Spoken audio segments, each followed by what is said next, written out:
Nah, DC sekarang berat bebannya. Karena orang gampang cari udah informasi. pinter, dilindungin sama peraturan perundang-undangan gitu.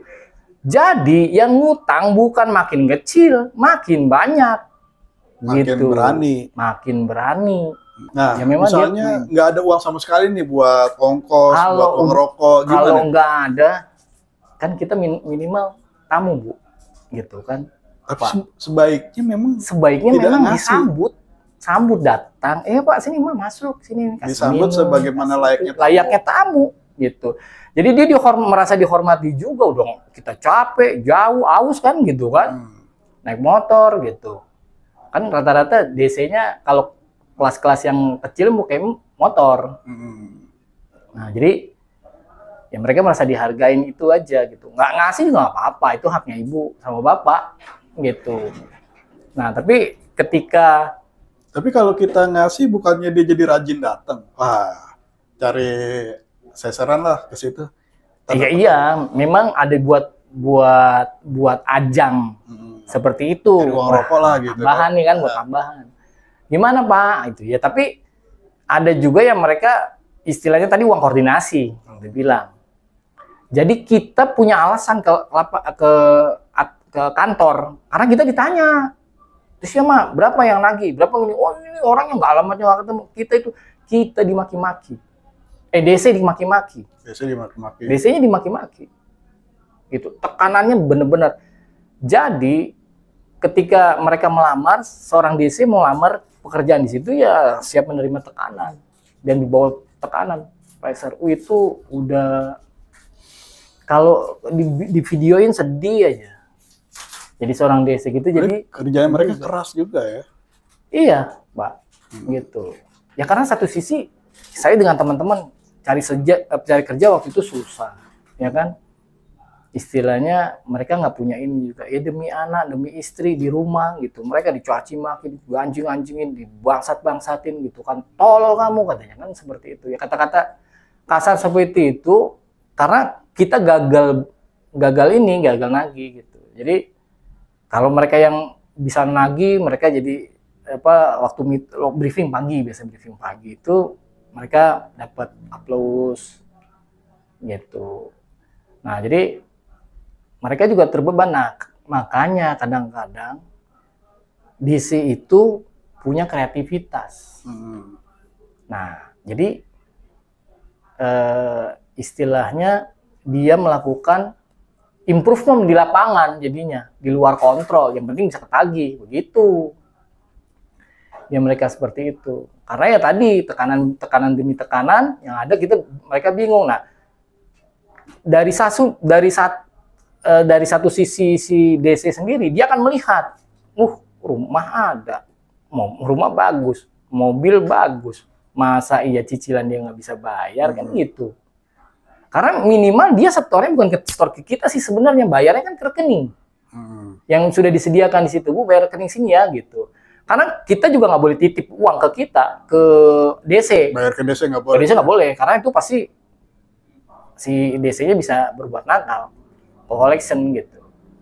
Nah, jadi bayar ke nomor rekening sekian, dia nih ditransfer, nanti kan ketahuan, oh ini nasabahnya si ini gitu kan. Oh, nasabahnya si Aditya udah bayar nih gitu kan. Udah masuk tuh, nanti masuk ke poin saya, poin target gitu. Nah, dulu tuh seperti itu. Gitu. Jadi kita improve. Dulu saya pendekatan dari keras. Oh, kalau kayak orang kayak gini, baca karakter juga sih, Pak. Bu, karakter keluarga ini gimana? Oh, kayak gini. Wah, karakter gini. Dan memang kita, ya maaf-maaf aja, menyisir sampai Bapak ke kantor kita permalukan di kantor. Gitu. Sampai istilahnya ke keluarga. Dia keluarga di mana? Iya, udah kita keluarganya gitu juga. Gitu. Kita permalukan gitu. Jadi ya pekerjaan collection itu ya seperti itu gitu loh. Dan memang tidak ada waktu jam kerja kita datang kantor, enggak, begitu pagi selesai absen sudah kita di lapangan. Mau lembur nggak dibayar, kadang kalau misalnya nunggu itu gitu kan nggak dibayar. Kayak sekarang ini saya memperhatikan, sekarang ini juga pinjol-pinjol juga orang DC-DC di lapangan juga semakin ketar-ketir. Kenapa? Karena dia ada batasan OJK itu tidak mengeluarkan juga, tidak boleh ada penagihan Kantor. di lapangan, Pak. Pengen gitu apa? Iya. Karena dia online. Sebenarnya gini, nih ceritanya nih, Bang nggak mungkin nyimpan atau misalnya katakanlah leasing atau lembaga keuangan, dia nggak mungkin nyimpen utang tuh lama-lama, karena dia harus butuh bagus datanya di BI checkingnya juga dia ada. Kalau dia lama, benar-benar, iya. Jadi dia kan punya asosiasi nih, jual ke sini, gitu. Mana dia jual ke sini, kan berarti dibeli utangnya. Ntar dia yang nagih, yang beli yang nagih. Iya, bapak yang beli, bapak yang nagih. Nah kan berharapnya dari nilai utang itu, ini gue punya utang nih, gitu kan, 15 juta, bayarin dah 10 juta, gitu kan. Nah awalnya sih 15 juta, kan udah jadi 20, 30, kan gitu-gitu ya, separuh-separuh kan mikir-mikir udah ekonomi kan, bisnis kan, wah 30 juta, masa iya nggak ketagih, 15 juta aja kan balik modal gitu. Jadi apa nih yang harus dilakukan oleh nasabah ketika dia udah nggak bisa bayar lagi? Nah yang dilakukan adalah ya tadi, karena kan kita mempersiapkan diri mental. Sebenarnya sih mempersiapkan diri aja mental. Karena itu setelah teror itu perang mental, batin itu, perang kuping kalau ini. Mempersiapkan mental sampai berapa lama? Pasti ada durasinya, ada durasi waktu. Nggak mungkin seumur hidup kita ditagih. Enggak Mungkin ya. Enggak. Nah, berapa lama gitu kita harus bersabar? Tergantung dari lembaganya masing-masing. Jadi itu tadi itu diputar terus, entar diputar sampai ya udah kering. Biasanya ada yang 2 tahun sudah nggak ditagih-tagih lagi, 3 tahun gitu. Jadi tetap udah hilang. Ada waktu, ada jangka waktu. Ada. Jadi prinsipnya kalau tidak bisa bayar, ya udah sabar, dan kuatin mental. Iya. Gitu. Paling nanti DC-nya, kalau DC-nya syariah, ya kayak model saya ancamnya, Bu, utang ibu mati. Emang ibu mau? Atau bapak mau sholat nanti berhutang nggak disolatin loh. Nah, dia Rasul aja, orang berhutang nggak boleh disolatin. Wah, gimana Bu? Itu coba deh dengerin ceramahnya Pak Ustadz. Padahal emang kita mah pendosa juga gitu kan. Memang ini perang pemikiran, ya kan? Iya. Perang pemikiran. Artinya, cuma bedanya antara yang ditelepon Pak dengan yang datang akan beda suasana hati. Lebih berat yang datang. Yang datang kayak mau ketemu sama pacar aja kita. Gitu. Bukan kayak ketemu itu Pak. Deg-degan kan. Ya dia kan deg-degan Bu. Kalau pacar sih deg-degan, gue salah tingkah aja kan. Gitu. Makanya sabar itu ada kepanjangannya. Sabar. Saat hati berdebar-debar. Iya. Ya, berdebar-debar karena tadi kedatangan DC gitu. Tapi memang beberapa saya menemukan ini orang punya masalah besar tapi dengan kayaknya kayak gak ada beban, gak ada ini. Udah ketemu pakai sarung, baju koko, temu dia lagi ini zikir, saya tahu Pak. Iya, diam gitu. Kita mati kutu, nggak ada lawan. Karena itu tadi nggak ada aksi, nggak ada reaksi. Gitu. Iya. Kita aksi ada, reaksinya nggak ada. Orang gila kita, gitu. Udah apa ini? Akhirnya ya ujung-ujungnya kita pergi, gitu. Apalagi kalau dikasih kan air. Ada yang sampai tidur di depan pintu, boleh nggak begitu? Ayo zaman dulu ada saya Pak. Zaman dulu, tapi sekarang nggak bisa begitu ya? Sekarang nggak bisa, karena ada hukum-hukumnya dipakai. Dulu kita camping kita bilang camping. Negor nih, Bu, bapaknya ada? Nggak ada. Pulangnya berapa? Ntar malam ya. Udah kita duduk di sini aja dah. Izin ya Bu, duduk sini. Tapi kita udah izin sama RT. Duduk aja di situ. Tapi kalau sekarang kita nggak izinkan dia masuk, bisa ya? Bisa ada, karena memang ada peraturannya gitu.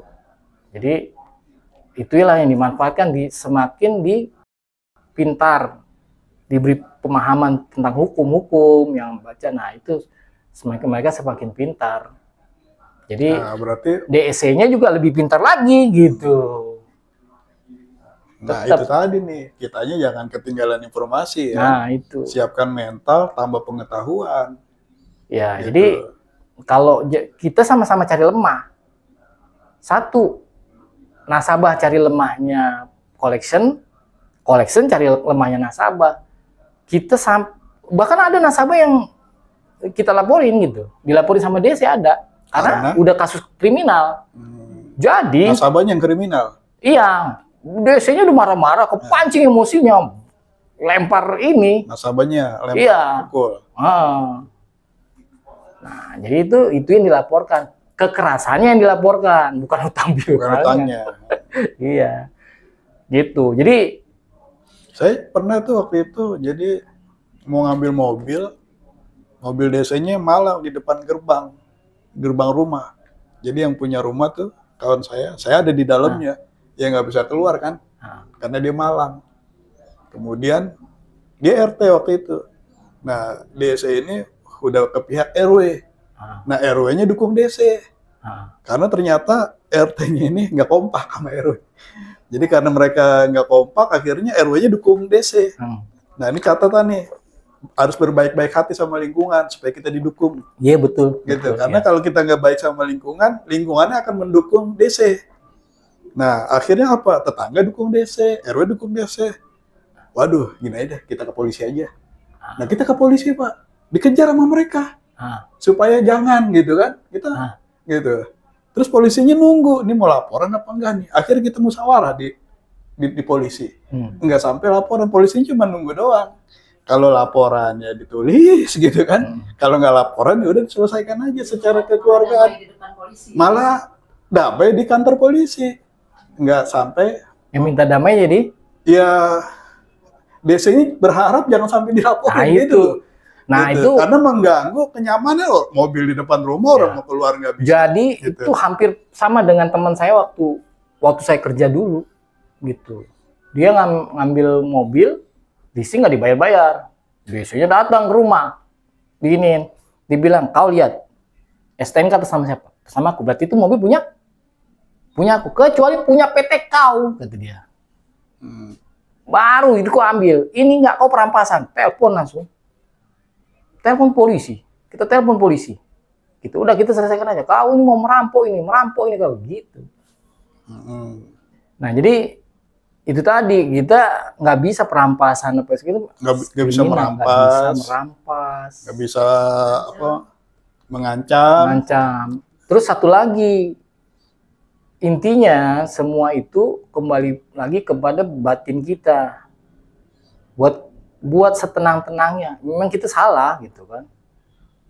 Jadi kalau kita berpikir secara logika nih jadinya, jadi nggak dipengaruhin. Kalau udah kalut, udah emosi, akhirnya tadinya pinjaman tanpa agunan jadi pinjaman beragunan karena bikin surat pernyataan dia. Itu. Iya deh, saya di atas materai lagi. Iya. Ini saya jaminkan itu akal-akalan DC-nya. Iya, Pak. Karena kan demi target tadi tercapai. Seperti itu. Nah, makanya ya satu-satunya jalan ketika Bapak dan Ibu mengalami tekanan seperti itu, nah ya solusinya nggak jauh-jauh ya bertaubat, menenangkan hati, begitu. Memang supaya sih. Hati tenang ya. Iya, yang pertama itu dulu, dibenahinya itu dulu, hati tenang. Memang pasti didatengin, gitu, pasti didatengin. Gitu.